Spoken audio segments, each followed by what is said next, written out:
Esto es fotografías del pueblo antes de la guerra, claro. Superado el siglo de edad, el cordobés Virgilio Peña rebusca entre sus muchos recuerdos. Su vida ha sido una lucha continua por la supervivencia y también una batalla contra la opresión y la injusticia. Con solo 11 años, tuvo que ver cómo su padre era torturado y asesinado por agentes de la dictadura de Primo de Rivera. De él, Virgilio heredó su compromiso y su rebeldía, una actitud que le llevaría a luchar en la Guerra de España, a unirse a la resistencia contra los nazis en Francia y que le conduciría hasta el temible campo de concentración de Buchenwald.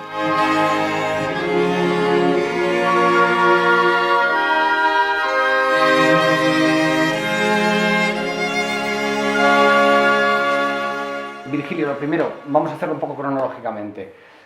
¿Por qué luchaste por la República? Anda, ¿qué cojones tienes tú también? Te iba a decir otra cosa, pero en fin. Dímela. Pues luché por la República porque es lo mejor que habíamos tenido hasta ese momento en España.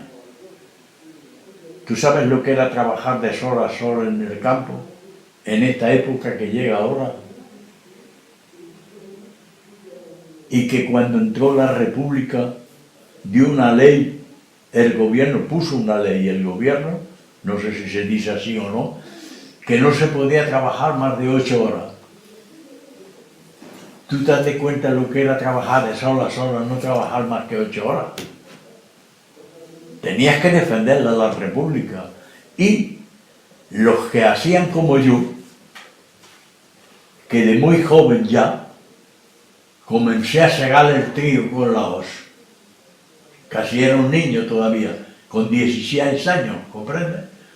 Comencé, y cuando el gobierno dio esta orden, o puso esta ley, de que no se podía trabajar en el campo más que los que segábamos el trigo y otras cosas, no se podía trabajar más que 7 horas y media.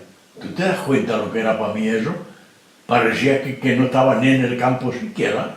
¿Has comprendido? Tenías tiempo de descansar. Yo, que era un semi-analfabeto, comencé a estudiar mucho más porque tenía más tiempo. ¿Has comprendido? Y la República yo la hubiera defendido aquí y allí, ¿comprendes? Bueno, aquí no, pero defender la República era defender la libertad de los trabajadores en España, ¿has comprendido? Y la República es la que hizo las cosas como es debido en España, por eso no la quitaron tan pronto. No nos apoyaron porque éramos una república muy avanzada. Éramos la república más avanzada de Europa en aquella época, ¿comprendes? Teníamos una constitución muy avanzada, teníamos una constitución que ya en el año 33 ya le dieron el voto a las mujeres, la constitución española, el gobierno español, que los franceses han tardado del 33 al 45, mira los años que van, ¿comprende? Y entonces en España había mucha más libertad que en otros países, desde el punto de vista de los seguros sociales, las escuelas, se crearon un montón de escuelas, no sé cuántas, ¿comprende? Pero se crearon muchas escuelas, ¿comprende? Y la gente era diferente, defendíamos que defender eso. Y perdimos la República por el miedo que tenían los otros países. Por ejemplo, Francia y Inglaterra no hicieron nada absolutamente, no han hecho nunca nada por defender los intereses de la República Española.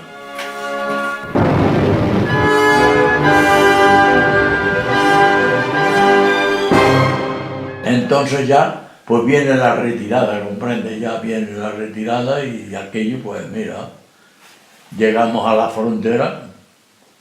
Nosotros, que estábamos decididos, los de la juventud y los comunistas, estábamos decididos a volver a Madrid para defender aquello. Y ya Negrín dijo resistir 3 meses y ganamos la guerra, porque la guerra europea se echaba encima. Y los europeos no tenían más remedio que ayudarnos, porque cuando Alemania atacó a Francia, si hubiéramos estado en guerra, pues y teníamos más posibilidad de defender, ¿comprendes? Porque todavía teníamos, en España todavía teníamos sitio para defender la República, los 3 o 4 meses, y nos hubiera costado a España, nos hubiera costado menos vida, porque Franco ha matado más gente después de la guerra que durante la guerra. Pero vino el golpe de Casado, ¿comprende? Y el gobierno tampoco hizo nada por defender Madrid como se había defendido en otras cosas. Quiere decir que Miajas y otra gente ya se fueron con Casado y fracasó ya el momento de Madrid. Casado, ¿qué es lo que hizo? Fue detener a los dirigentes, no a los dirigentes, a los mandos que defendían Madrid, ¿comprende? Y Madrid no lo han tomado, Franco. Se lo han dado, se lo dieron a Franco, ¿comprende? Porque Franco, las fuerzas de Franco, entraron en Madrid cuando ya le dijeron, ya podéis entrar por otro sitio que ya allí no hay nadie. Por eso perdimos la guerra más pronto.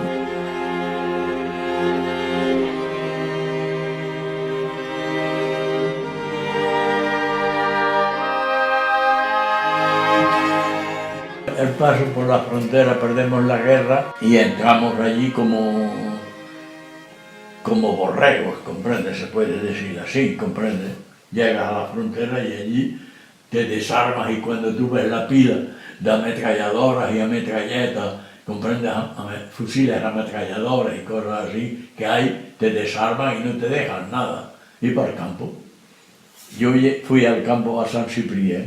La entrada de los campos fue criminal. Los 20 o 30 días, un mes, podemos decir, fueron muy malas porque no permitían los franceses, el ejército francés, no permitía que nos llevaran las organizaciones de izquierda, ¿comprende? Los partidos de izquierda, no nos llevaron nada de comer. Entonces te tenías que aguantar con lo que ellos te daban. ¿Has comprendido? Y entonces pues había un pan, aquí hacían unos panes redondos para el ejército, ¿comprende? Que debería pesar 2 kilos más o menos, y ese pan pues lo teníamos que partir entre una veintena, cogía un cacho de unos 4 centímetros o 6 de pan, ¿comprende? Y así, ¿no? Y dormir, pues no había donde dormir, no había váter, no había agua, no había comida, no había nada absolutamente. Yo entré herido todavía de la guerra del Ebro, ¿comprende? Y allí pues había una enfermería, menos mal que había esa enfermería, que los médicos que había eran médicos españoles, ¿comprende? Que te curaban.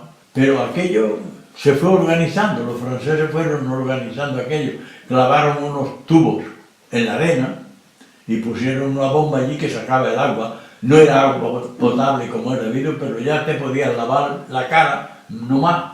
Ya comenzaron a darnos un pan para 4, ¿has comprendido? Y un pan para 2, ¿comprende? Y a darnos comida, ya se organizó, ya se montaron ya montaron los franceses, bueno, la hacíamos nosotros. Ya se hicieron barracas donde había la cocina y tú ibas a la cocina con un barreño y decías, yo quiero para tanto, y ya te echaban allí lo que habían guisado los cocineros españoles.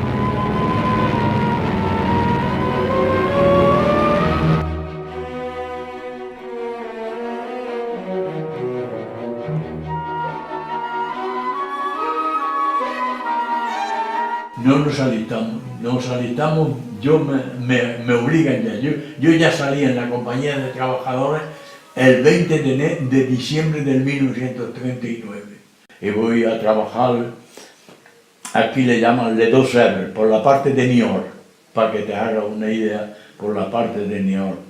Allí vamos a trabajar, a hacer casa para una parte del ejército polonés que se había escapado cuando la invasión de Alemania, se había escapado de Polonia y estaban allí, ¿comprende? Y hacíamos casas para eso. Y entonces un día ya nos traen aquí al lado de Royan, por esta parte ya del sur, comprende, de Angoulême y todo eso, nos traen ahí a hacer una pista para que aterrizaran como evacuaban toda la parte del norte, todos los aviones de caza, los bombarderos y eso porque eran muy pesados, no, pero los aviones de caza se paraban ahí, ¿comprende? Y nos levantamos un día, habíamos hecho la pista, y nos levantamos un día y allí había a lo menos 40 aviones de caza. Y un día nos levantamos por la mañana y el jefe, el francés, dice, hoy no se va al trabajo. Ah, ¿qué pasa? Entonces nos reúne, la compañía éramos 250, y dice, los alemanes van a llegar aquí esta noche o mañana por la mañana. Yo os doy un consejo, yo ya no os mato, ya podéis hacer lo que os dé la gana. Yo lo único que os aconsejo es que os disperséis y que el grupo más grande sea de 5, porque si os cojo con muchos más, os cogerán como prisioneros.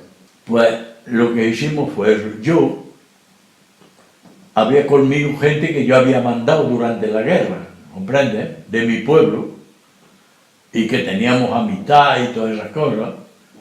Digo, pues yo me marcho para Burdeos. Y nosotros, y contigo también nosotros. No, no, conmigo no. Sí, sí, que nos vamos contigo. Entonces nos organizamos de ir hacia Burdeos. Y el grupo que íbamos, ¿comprende? No, se partió en 3, éramos 15 y se partió en 3, ¿comprende? Y aproximadamente a 300 o 400 metros los unos de los otros. Y nos juntábamos que por la noche, para dormir y eso. Vengo a Burdeos, quiere decir, comienzo a organizar una parte de la resistencia. Ya había un camarada que lo fusiló Franco luego más a la liberación de Francia, ¿comprende? Y un día, una tarde, un domingo, yo me vengo a Burdeos, había facilidad de trenes, de ir y venir, pasar el día en Burdeos y entrarle luego para Livorno, ¿comprende? Y me lo encuentro y, hola Peña, hola, ay, ¿qué tal Virgilio? Para acá y para allá. Y era un camarada también del partido, ¿comprende? Era un dirigente del partido, que habíamos estado juntos en la misma compañía. Y me dice, ¿qué haces tú? Con tu genio, ¿qué haces tú? Digo, pues no hago nada. ¿Qué hago? Trabajo en la viña. Digo, eso no te pregunto. ¿Para el partido qué haces? Digo, para el partido no hago nada, absolutamente no hago nada ahora. Y allí hay gente, digo, sí, allí hay gente que estaban en la compañía con nosotros y hay 2 o 3 camaradas. Pues mira, estamos haciendo esto, ya estamos preparando esto, estamos para aquí, para allá. Y entonces ya me da orientaciones de cómo y de qué manera hay que organizar la resistencia, ¿comprende? Él ya estaba en la resistencia, ¿comprende? Y entonces pues yo me vuelvo allí, a donde estaba trabajando, a la viña, a Fronsac, ¿comprende? Y yo ya, al domingo siguiente, teníamos costumbre de juntarnos en Livorno, y allí los que éramos camaradas, ¿comprende? Pues tratábamos de ver cómo iba la cosa por el partido y todas esas cosas así. Y entonces yo le planteé el problema y estaban de acuerdo, estuvieron de acuerdo. Y allí ya se organiza y me nombran a mí responsable del primer grupo de la resistencia. ¿Comprende? Y entonces este camarada me dice, tú, más tarde, me dice, tú allí no hay trabajo para ti, te tienes que venir a Burdeos. Y es cuando yo me vengo a Burdeos y es cuando yo comienzo a trabajar en la base submarina, pero yo no quería trabajar para los alemanes. Y entonces me embocho, que dicen aquí, me coge una compañía,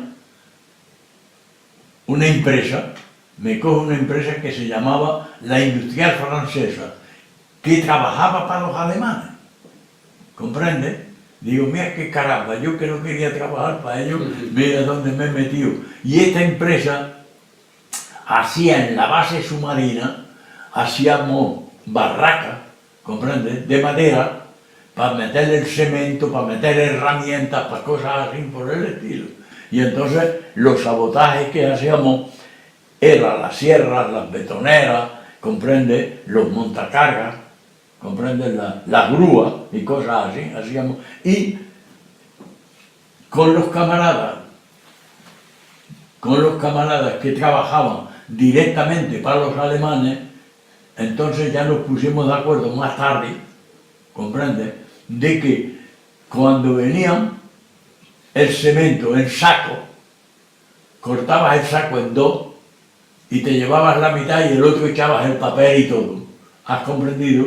Y aquello a la betonera, tenían ya los alemanes las betoneras aspirantes, quiere decir que ya no ibas con el carrillo y con el cemento. Aquello aspiraba y lo llevaba a la pared donde tenía que caer el cemento. ¿Comprende? Pero había veces que había un poco una curva y ese saco no se había deshecho. Y cuando llegaba allí se paraba.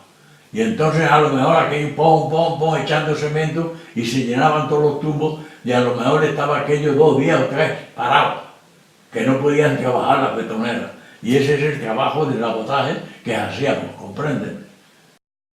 Me cogen porque yo ya estaba en ese grupo de la resistencia, ya había de los españoles que habíamos estado en Livorno, ¿comprende? Y este no estaba en Burdeos, estaba en Livorno, no, allí trabajando en el campo también, ¿comprende? Y lo coge la policía, le da 4 hostias, yo no sé cuántas le daría, y cantó como un grillo, ¿comprende? A todos los que conoció, pues no me coge las etapas, me coge la policía francesa, me coge la policía. A nosotros, a los españoles, hay muy poco que los ha detenido la Gestapo. Éramos detenidos por la policía especial francesa, ¿comprende? Ellos llamaban la policía anticomunista y antibolchevique y todas esas cosas, ¿comprende? Y yo soy detenido por ellos. Y me detienen allí durante una semana dándote más que lo que es debido, ¿comprendes? Poniéndote las costillas más negras que la capa un torero, ¿comprendes? Y así, ¿no?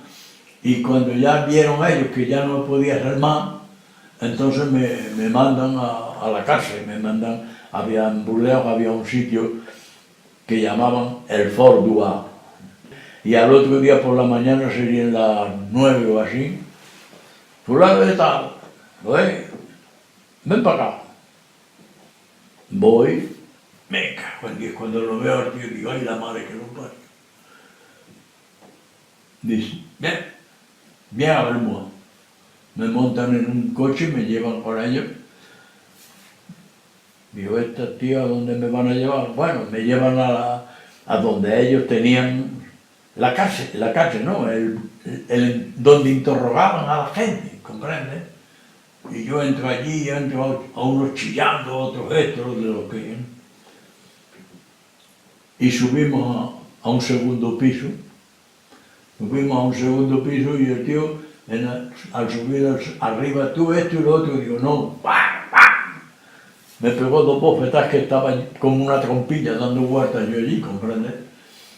Y otra vez, y me pega un empujón y caigo allí sobre lo que fue, y entonces me cogió, entonces tenía más pelo que ahora, me cogió por los pelos y me levantó así, y me dijo, vete de aquí que yo no te veo en tu puta vida. Y ya me mandaron a la cárcel, estaba en una celda solo, donde tenía una bombilla pequeñita, y con esa bombilla vías todo, y un váter, donde en el váter ese te lavabas la cara, cagabas y bebías todo, comprendes allí, y caí enfermo. Y había otra cárcel en Burdeos, que le llamaban la caserna Budé, y entonces me mandaron allí, que había más posibilidad de curarme, y allí estuve 4 o 5 meses hasta que salí para Compiègne. Y de allí ya salí hasta Alemania.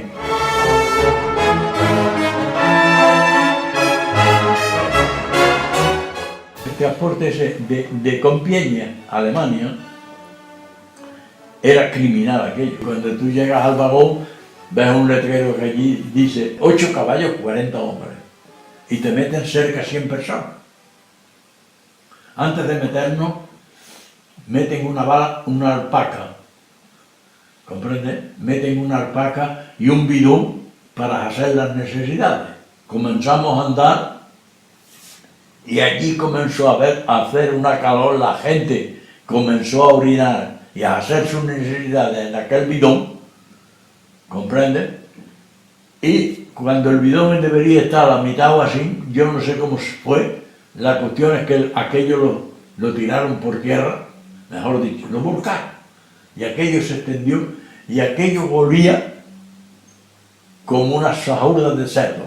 Me enganché con estos dos dedos, me enganché a la manilla, donde había para atar los animales, yo me enganché con estos dos dedos, y con estos dos dedos enganchados fui hasta Buchenwald.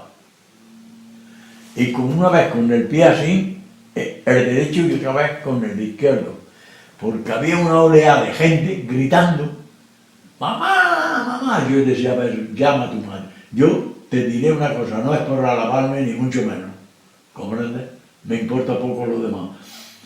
Pero yo no grité. Y yo no crié mamá porque sabía que mi madre no venía allí. ¿Has comprendido? Mamá, agua, sí, llama a tu madre agua aquí. ¿Te crees que estás en el comedor de tu casa donde tu madre te acerca el porrón, ¿no? Y la gente gritando, y el que se caía, ese no se levantaba más. ¿Has comprendido?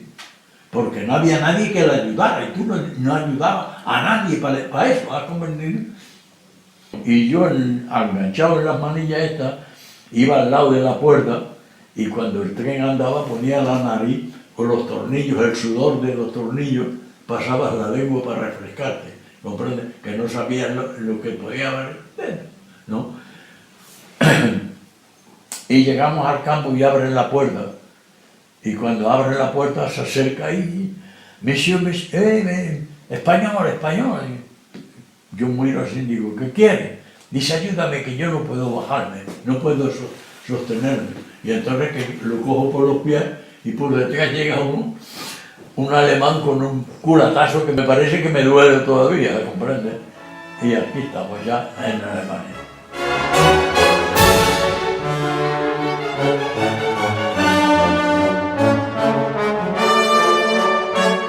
Lo peor del campo fue el hambre, ¿comprende? El hambre. Yo te diré que, porque el campo de Buchenwald es diferente a todos los campos de Alemania. En Buchenwald,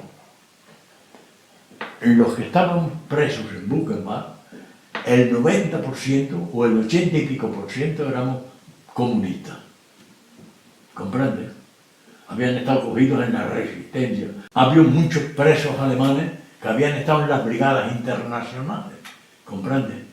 Y esta gente, pues nos conocía como nosotros a ellos, por el bien que habían hecho en España con nosotros. Y había capos, había 2 o 3 capos o 4, que eran de las brigadas internacionales. Y esos iban, y por ejemplo había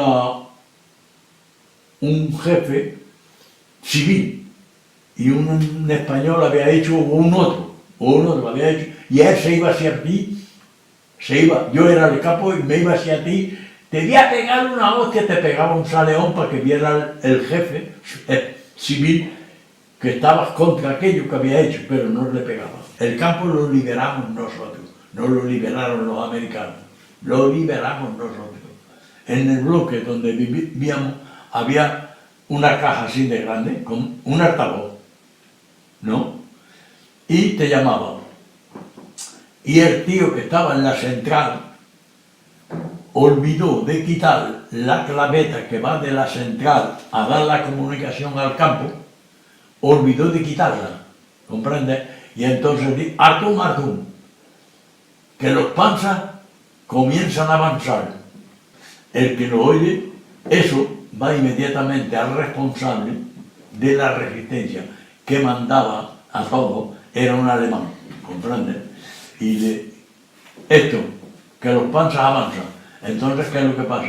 Reúnen al Comité Internacional de la Resistencia, ¿comprendes? Y dan orden de atacar, de cortar. A mí me dan orden del grupo que yo mandaba, me dan orden de atacar a un sitio, cortar los alambres eléctricos, ¿comprendes? Me dan unas tenazas, digo, bonito. Y entonces había un checoslovaco que tenía un hacha, ¿comprendes? Digo, ¿y el hacha dónde la tienes? Dice, allá. Digo, dámela. Y con el hacha, ¡pam! aquello pegaba, parecía los juegos artificiales, ¿comprendes? Hasta que llegó uno y dijo, no cortéis ya, porque ya se ha cortado, ya se ha descolgado la manivela que daba la corriente. Y entonces ya nos dan la orden, debería ser mediodía, más o menos, nos dan la orden de salir, y es cuando cortamos la alambrada, es cuando salimos ya del campo, y los tíos se cagaron. Se cagaron, te voy a decir por qué. Porque la mayoría que estaban ya en los miradores es de esta gente que está armando tanto ruido ahora en Ucrania.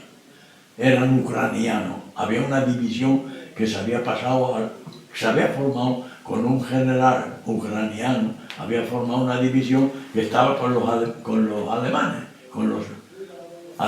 ¿comprendes? Y ellos cuando íbamos, yo iba con la metralleta y a uno digo, endíñale. Y a esa gente, no. ¿Qué es lo que hace? Soltó su fusil, lo dejó caer en el mirador y se bajó él para marcharse. Y entonces ya cogimos, no sé si fueron 200 y pico prisioneros de ellos, entre alemanes y SS, ¿comprendes? Y ucranianos. Me contabas que tú vistes personalmente, cuando liberaron el campo, las famosas, tristemente famosas, lámparas que hicieron con piel humana los nazis. A la liberación del campo es cuando has visto más, porque había de esos alemanes que trabajaban con los médicos, que había esto, que había lo otro, ¿comprenden? Y sabían dónde estaban las cosas, y cuando se terminó, entonces hicieron una exposición de todas esas cosas, de las lámparas, para la cosa de las lámparas eléctricas, comprenden, la piel que le habían quitado a la persona, que la habían curtido, ¿no? En español, sí, curtido la piel, que la habían curtido y que ya estaba en una lámpara y todas esas cosas, ¿comprende? A la gente que tatuaban, ¿comprende? O la gente que tenía, como decía antes, los habían metido aquello en unos vasos de cristal, ¿comprende? El que tenía el corazón a la derecha había el corazón, ¿comprende? A los que tenían otra cosa, la garganta o otras cosas, ¿comprende? Otro que tenía 3 testículos, ¿comprende? Y cosas así. Había cosas que tú no te imaginabas siquiera, ¿comprende? Que estaban ahí. Eso sí lo he visto.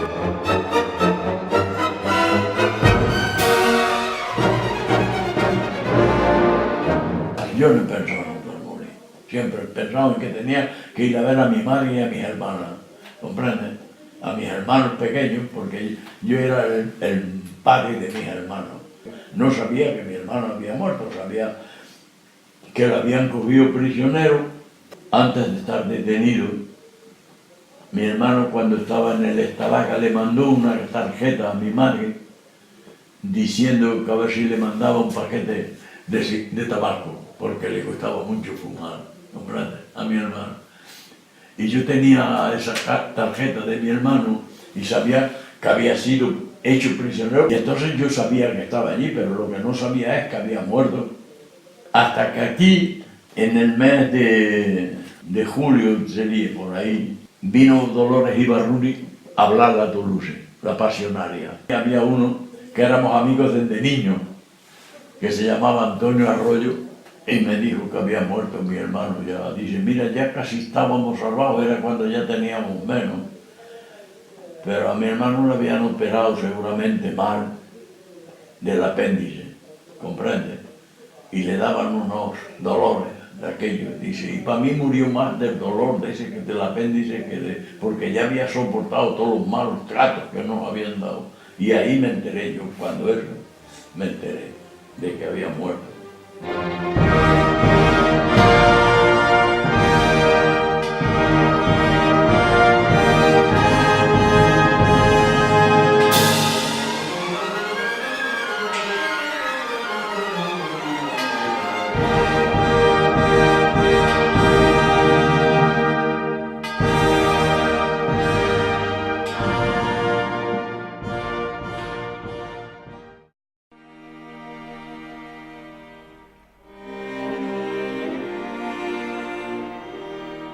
Esto es Fotografías del pueblo antes de la guerra, claro. Superado el siglo de edad, el cordobés Virgilio Peña rebusca entre sus muchos recuerdos. Su vida ha sido una lucha continua por la supervivencia y también una batalla contra la opresión y la injusticia.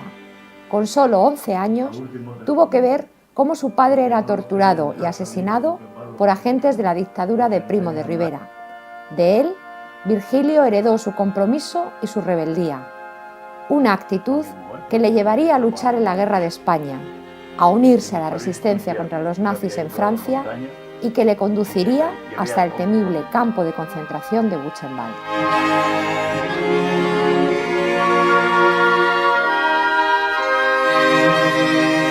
Las escuelas, se crearon un montón de escuelas, no sé cuántas, ¿comprendes? Pero se crearon muchas escuelas, ¿comprendes? Y la gente era diferente, defendíamos que defender eso. Y perdimos la República por el miedo que tenían los otros países.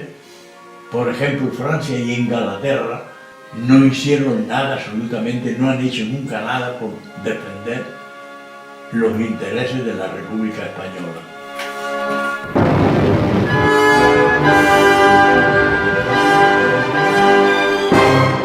Entonces ya, pues viene la retirada, ¿comprende? Ya viene la retirada y aquello, pues mira, llegamos a la frontera. Nosotros, que estábamos decididos, los de la juventud y los comunistas, estábamos decididos a volver a Madrid, para defender aquello. Virgilio, lo primero, vamos a hacerlo un poco cronológicamente. ¿Por qué luchaste por la República? Anda, ¿qué cojones tienes tú también? Te iba a decir otra cosa, pero en fin. Dímela, dímela. Pues luché por la República porque es lo mejor que habíamos tenido hasta ese momento en España. ¿Tú sabes lo que era trabajar de sol a sol en el campo? En esta época que llega ahora. Y que cuando entró la República dio una ley, el gobierno puso una ley, el gobierno, no sé si se dice así o no, que no se podía trabajar más de 8 horas. ¿Tú te das cuenta lo que era trabajar de sol a sol, no trabajar más que 8 horas? Tenías que defender la República. Y los que hacían como yo, que de muy joven ya, comencé a segar el trigo con la hoz. Casi era un niño todavía, con 16 años, ¿comprendes? Comencé, y cuando el gobierno dio esta orden, o puso esta ley, de que no se podía trabajar en el campo más que los que segábamos el trigo y otras cosas, no se podía trabajar más que 7 horas y media. ¿Tú te das cuenta lo que era para mí eso? Parecía que no estaba ni en el campo siquiera. ¿Has comprendido? Tenías tiempo de descansar. Yo, que era un semi-analfabeto, comencé a estudiar mucho más porque tenía más tiempo. ¿Has comprendido? Y la República yo la hubiera defendido aquí y allí, ¿comprendes? Bueno, aquí no, pero defender la República era defender la libertad de los trabajadores en España, ¿has comprendido? Y la República es la que hizo las cosas como es debido en España, por eso no la quitaron tan pronto. No nos apoyaron porque éramos una república muy avanzada. Éramos la república más avanzada de Europa en aquella época, ¿comprendes? Teníamos una constitución muy avanzada, teníamos una constitución que ya en el año 33 ya le dieron el voto a las mujeres, la constitución española, el gobierno español, que los franceses han tardado del 33 al 45, mira los años que van, ¿comprende? Y entonces en España había mucha más libertad que en otros países, desde el punto de vista de los seguros sociales.